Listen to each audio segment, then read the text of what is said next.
Praise the Lord. சத்தியத்தையும் அறிவீர்கள், சத்தியம் உங்களை விடுதலையாக்கும். ஆம் பிரியமானவர்களே, கர்த்தருடைய வசனம் ஜீவன் உள்ளது, கர்த்தருடைய வசனம் வல்லமை உள்ளது, கர்த்தருடைய வசனம் அதிகாரம் உள்ளது, கர்த்தருடைய வசனம் புடமிடப்பட்டது, கர்த்தருடைய வசனம் ஆவியின் பட்டயமாய் இருக்கிறது, கர்த்தருடைய வசனம் இருபுறமும் கருக்குள்ள பட்டயமாய் இருக்கிறது, கர்த்தருடைய வேதம் குறைவற்றதும் ஆத்மாவை உயிர்ப்பிக்கிறதுமாய் இருக்கிறது. ஆம் பிரியமானவர்களே, ஆகையால் தான் இயேசு கிறிஸ்து சொல்கிறார், வானமும் பூமியும் ஒழிந்து போம், என் வார்த்தைகளோ ஒழிந்து போவதில்லை. சிங்காசனத்தின் மேல் வீற்றிருந்தவர், இதோ நான் சகலத்தையும் புதிதாக்குகிறேன் என்றார். பின்னும் அவர், இந்த வசனங்கள் சத்தியமும் உண்மையுமானவைகள், இவைகளை எழுது என்றார். மனிதன் ஒரு பொருளை உருவாக்க வேண்டும் என்றால் அவனுக்கு அந்த பொருளை உருவாக்கக்கூடிய மூலக்கூறுகள் தேவைப்படுகிறது. ஆம் பிரியமானவர்களே, மனிதனால் ஆற்றலை ஆக்கவோ அழிக்கவோ முடியாது. மாறாக ஒரு ஆற்றலை வேறொரு ஆற்றலாக மாற்ற மட்டுமே முடியும். ஆனால் நம்மை படைத்த தேவனோ அப்படிப்பட்டவர் அல்ல. அவர் சர்வ வல்லமை உள்ள தேவனாய் இருக்கிறார். இல்லாதவைகள் எல்லாம் பெயர் சொல்லி அழைக்கிற தேவனாய் இருக்கிறார். வானம் பூமி எல்லாவற்றையும் கர்த்தர் தம்முடைய வார்த்தை படைத்தார். அவருக்கு எந்த மூலக்கூறும் தேவைப்படுவதில்லை. ஆம் பிரியமானவர்களே, ஆகையால் தான் கர்த்தருடைய வார்த்தை சர்வ வல்லமை உள்ளது. அந்த வார்த்தை மாம்சமாகி காணாமல் போன தம்முடைய பிள்ளைகளை தேடி உலகத்தின் இரட்சகராக கர்த்தராகிய இயேசு கிறிஸ்து இந்த உலகத்திற்கு வந்தார். ஆம் பிரியமானவர்களே, இயேசு கிறிஸ்து வசனத்தின் மூலமாக தம்முடைய பிள்ளைகளோடு ஒவ்வொரு நாளும் பேசிக்கொண்டுதான் இருக்கிறார். ஆம் பிரியமானவர்களே, இந்த செய்தியை நீங்கள் கேட்டுக்கொண்டு இருக்கும் போதே கர்த்தர் வசனத்தின் மூலமாக உங்களோடு பேசுவார். வாங்க இன்றைக்கான வசனத்துக்குள்ள போவோம். தீமையை விருப்பதே கர்த்தருக்கு பயப்படும் பயம், கர்த்தருக்கு பயப்படுதலே ஞானத்தின் ஆரம்பம், கர்த்தருடைய ரகசியம் அவருக்கு பயந்தவர்களிடத்தில் இருக்கிறது. ஆம் பிரியமானவர்களே, கர்த்தருக்கு பயந்து தீமையை விருத்து அவருடைய ஞானத்துக்குள் பிரவேசித்து அவருடைய இருதயத்திற்குள் இருக்கும் ரகசியங்களை நாம் அறிந்து கொள்வது நமக்கு எவ்வளவு பெரிய பாக்கியமாய் இருக்கிறது. ஆம் பிரியமானவர்களே, ஆகையால் தான் சங்கீதம் இப்படியாக சொல்கிறது, கர்த்தருடைய வேதத்தில் பிரியமாய் இருந்து இரவும் பகலும் தியானமாய் இருக்கிற மனுஷன் பாக்கியவான்கள். நாம் எல்லோரும் ஆசீர்வதிக்கப்பட்டவர்கள், பாக்கியவான்கள். பேசிக்கொண்டே இருக்கிறையப்பா, இன்றைக்கான வசனத்தின் ரகசியம்தான் என்ன என்று நீங்கள் யோசித்து கொண்டிருப்பது எனக்கு தெரிகிறது. வாங்க இன்றைக்கான வசனத்துக்குள்ள போகலாம். பழைய ஏற்பாட்டின் முதற் பகுதியிலிருந்து ஒரு கேள்வியும் புதிய ஏற்பாட்டின் கடைசி பகுதியிலிருந்து ஒரு கேள்வியும் ஆக 2 கேள்விக்கான பதில்களை நாம் இன்று ஆதார வசனத்துடன் தியானிக்க போகிறோம். பிதாவாகிய தேவன் மனிதனிடம் கேட்ட முதல் கேள்வி என்ன? கர்த்தராகிய இயேசு கிறிஸ்து தம்மை பின்பற்றுகிற சீஷர்களுக்கு கொடுத்த பிரதான கடைசி கட்டளை என்ன? வாங்க ஆதார வசனத்தோடு வாசிப்போம். பழைய ஏற்பாட்டில் பிதாவாகிய தேவன் மனிதனிடம் கேட்ட முதற் கேள்வி என்ன? ஆதியாகமம் 3ஆம் அதிகாரம் 9ஆம் வசனம். வாங்க வாசிக்க கேட்போம். ஆதியாகமம் 3ஆம் அதிகாரம் 9ஆம் வசனம். அப்பொழுது தேவனாகிய கர்த்தர் ஆதாமை கூப்பிட்டு, நீ எங்கே இருக்கிறாய் என்றார். கர்த்தர் காணாமல் போன ஆடுகளாகிய தம்முடைய பிள்ளைகளை நோக்கி முதற் கேள்வியாக நீ எங்கே இருக்கிறாய் என்று கேட்கிறார். ஆம் பிரியமானவர்களே, நாம் தேவ மகிமையை இழக்கும்போது, தேவ பிரசன்னத்தை இழக்கும்போது, கர்த்தருடைய வார்த்தைக்கு கீழ்ப்படியாமல் செல்லும்போது கர்த்தர் நம்மை பார்த்து கேட்கக்கூடிய முதற் கேள்வி நீ எங்கே இருக்கிறாய்? எலியா கர்த்தருடைய வார்த்தைக்கு கீழ்ப்படியாமல் வேறு வழியாய் செல்லும்போது எலியாவையும் பார்த்து கர்த்தர் இப்படியே கேட்டார், எலியாவே, இங்கே உனக்கு என்ன காரியம் என்று கேட்டார். ஆம் பிரியமானவர்களே, இந்த உலகத்தில் வாழக்கூடிய தம்முடைய பிள்ளைகளை நோக்கி பிதாவாகிய தேவன் கேட்கக்கூடிய முதற் கேள்வி நீ எங்கே இருக்கிறாய்? கர்த்தருடைய கேள்விக்கு ஆதாம் கொடுத்த பதிலை வாசிப்போம். 3ஆம் அதிகாரம் 10ஆம் வசனம்.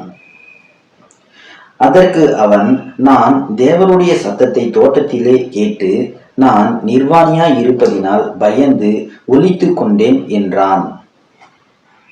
குளிர்ச்சியான வேளையிலே கர்த்தர் வரும்போதெல்லாம் ஆதாம் தேவ சமூகத்திற்கு முன்பாக ஓடி தினந்தோறும் மகிழ்ந்து களி கூர்ந்து கொண்டிருப்பான். ஆதாம் ஏவாள் இருவரும் கர்த்தருடைய சமூகத்தில் நித்தமும் மகிழ்ச்சியாய் இருந்தார்கள். ஆனால் இன்றைய தினமோ அவர்களால் தேவ சமூகத்திற்கு முன்பாக நிற்க கூடாமல் போயிற்று. ஆதாம் கர்த்தருக்கு கீழ்ப்படியாமல் நன்மை தீமை அறியத்தக்க கனியை புசித்ததின் நிமித்தமாக தேவ மகிமை அவர்களை விட்டு விலகி போயிற்று. ஆம் பிரியமானவர்களே, அவர்கள் நிர்வாணிகள் என்று அறிந்தார்கள். உடனே அவர்கள் தங்களுக்கு அத்தி இலைகளை தைத்து அரைக்கச்சைகளை உண்டு பண்ணி தங்களுக்கு ஒரு உடையை தாங்களே அவர்கள் உடுத்தி கொண்டார்கள். ஆம் பிரியமானவர்களே, கர்த்தருடைய சத்தத்தை கேட்டு அவர்கள் பயந்து ஓடி விருட்சங்களுக்குள்ளே தங்களை ஒளித்து கொண்டார்கள். ஆம் பிரியமானவர்களே, நன்மை தீமை அறியத்தக்க கண்ணி அவர்களுக்குள் கிரியை செய்ய ஆரம்பித்தது. அவருடைய கண்கள் இந்த உலகத்தை இச்சிக்க ஆரம்பித்தது. அவர்களுடைய வாய் பொய் பேச ஆரம்பித்தது. அவர்களுடைய இருதயம் மகா கேடுள்ளதும் திருக்குள்ளதுமாய் மாறினது. ஆம் பிரியமானவர்களே, தேவ மகிமை அவர்களை விட்டு விலகினபடியால் அவர்களுக்குள்ளே பயமும் பதட்டமும் வந்தன. அன்றிலிருந்து மனிதனுக்கு பலவிதமான நோய்களும் வலிகளும் பிரச்சனைகளும் வர ஆரம்பித்தன. ஆம் பிரியமானவர்களே, கர்த்தர் ஆதாமை தேவ சாயலாகவே படைத்தார். ஆதாம் தேவ சாயலை இழந்தபடியினாலே ஆதாம் தன்னுடைய சாயலாக ஒரு மனிதனை பெற்றான் என்று பரிசுத்த வேதாகமம் சொல்லுகிறது. கர்த்தர் ஆதாம் எங்கே இருக்கிறான் என்று அறிந்திருந்தோம், ஏன் ஆதாமே எங்கே இருக்கிறாய் என்று கேட்டார். ஏனென்றால் நாம் சத்தியத்தை அறிந்து கொள்ளும்படியாகவும் சத்திய வசனங்களை நாம் வாசிக்கும் பொழுது அதை புரிந்து கொள்ளும்படியாகவும் கர்த்தர் நமக்கு எழுதி கொடுக்கும்படியாகவும் கர்த்தர் இவ்வாறாக ஒன்றன் பின் ஒன்றாக காரியங்களை நமக்கு நடப்பித்து எழுதியும் கொடுத்தார். பிதாவாகிய தேவன் ஆதாமையும் ஏவாளையும் மட்டும் பார்த்து இப்படியாக கேட்கவில்லை. ஏனென்றால் பரிசுத்த வேதாகமும் இந்த உலகில் பிறந்த கர்த்தருடைய பிள்ளைகள் ஒவ்வொருவருக்கும் சொந்தமாகவே இருக்கிறது. கர்த்தர் அவருடைய பிள்ளைகளாகிய நாம் அவரை விட்டு விலகி செல்லும் போதெல்லாம் கர்த்தர் நம்மை பார்த்து கேட்கக்கூடிய முதல் கேள்வி, நீ எங்கே இருக்கிறாய்? தேவ பிரசன்னத்தில் இருக்கிறாயா? தேவ மகிமையில் இருக்கிறாயா? தேவ மகிமையை இழந்துவிட்டு நீ தனியாக நிர்வாணியாக இருக்கிறாயா என்று பிதாவாகிய தேவன் நம்மை பார்த்து கேட்கிறார். இரண்டாவது கேள்வியை பார்ப்போம். பரிசுத்த வேதாகமத்தில் புதிய ஏற்பாட்டின் கடைசி பகுதியாக இயேசு கிறிஸ்து தம்மை பின்பற்றுகிற சீஷர்களுக்கு கடைசியாக கொடுத்த பிரதான கட்டளை உலகமெங்கும் போய் சர்வ சிருஷ்டிக்கும் சுவிசேஷம் அறிவியுங்கள் என்று சொன்னார். ஆதாமையும் ஏவாளையும் போல நாமும் கர்த்தருக்கு கீழ்ப்படியாமல் பாவம் செய்து தேவ மகிமையை இழந்து நாம் நிர்வாணிகளாய் இருக்கிறோம் என்று அறிந்து அத்தி இலைகளினால் அரைக்கட்சிகளை நமக்கு உண்டு பண்ணி நமக்கான ஆடையை நாமே செய்து கொண்டு விருட்சங்களுக்குள்ளே ஓடி நம்மை ஒலித்து கொண்டிருந்தோம். தேவ சமூகத்திற்கு வர முடியாமல் தவித்து கொண்டிருந்தோம். பிதா தம்முடைய பிள்ளைகளை பார்த்து எங்கே இருக்கிறாய் என்று கேட்கிறார். அவருடைய பிள்ளைகளோ பாவம் செய்து விருட்சங்களுக்குள்ளாக பயந்து ஒலித்து கொண்டிருக்கிறார்கள். ஆகவே தான் இயேசு கிறிஸ்து தம்முடைய சீஷர்களுக்கு உலகமெங்கும் போய் சுவிசேஷம் பிரசங்கியுங்கள் என்று சொல்லி இருக்கிறார். ஆம் பிரியமானவர்களே, சுவிசேஷத்தை அறிவிக்கும்படியாக அவர் தம்முடைய சீஷர்களை நம்மிடத்தில் அனுப்பினார். அவர்கள் வந்து நமக்கு சுவிசேஷத்தை அறிவித்தார்கள். தாவீதின் வம்சத்திலே உலக இரட்சகர் பிறந்திருக்கிறார். அவர் முழு உலகத்தின் பாவங்களையும் சாபங்களையும் சுமந்து தீர்த்தார். நம்மை படைத்த தேவனே இந்த உலகத்திற்கு மனிதனாக பிறந்து வந்தார். அவர் சிலுவையிலே துரைத்தனங்களையும் அதிகாரங்களையும் புரிந்து கொண்டு சிலுவையின் மேல் வெற்றி சிறந்தார். நாம் இழந்து போன ஆளுகை தன்மையை கர்த்தர் மீண்டுமாக பெற்றுக்கொண்டார். எப்படி ஒரே மனிதன் கீழ்ப்படியாமையினாலே இந்த உலகம் முழுவதும் சபிக்கப்பட்டதோ, மனிதனுக்கு மரணமும் வியாதிகளும் வந்ததோ, அதே போல இயேசு கிறிஸ்து பிதாவாகிய தேவனுக்கு கீழ்ப்படிந்து அவருடைய சித்தத்தை நிறைவேற்றினபடியினால் இந்த மனித குலம் முழுவதின் பாவங்களையும் சாபங்களையும் அவர் சுமந்து தீர்த்தார். நமக்கு நித்திய ஜீவனும் அவருக்குள்ளாக உண்டானது. ஆம் பிரியமானவர்களே, பிதாவாகிய தேவன் ஆதாமை ஏவாளையை முதலாவதாக படைக்கும் போது மண்ணினாலே ஆதாமை உண்டாக்கி ஜீவ சுவாசத்தை அவனுக்குள்ளே வைத்தார். மண்ணுக்குள் ஜீவ சுவாசத்தை வைத்தார்.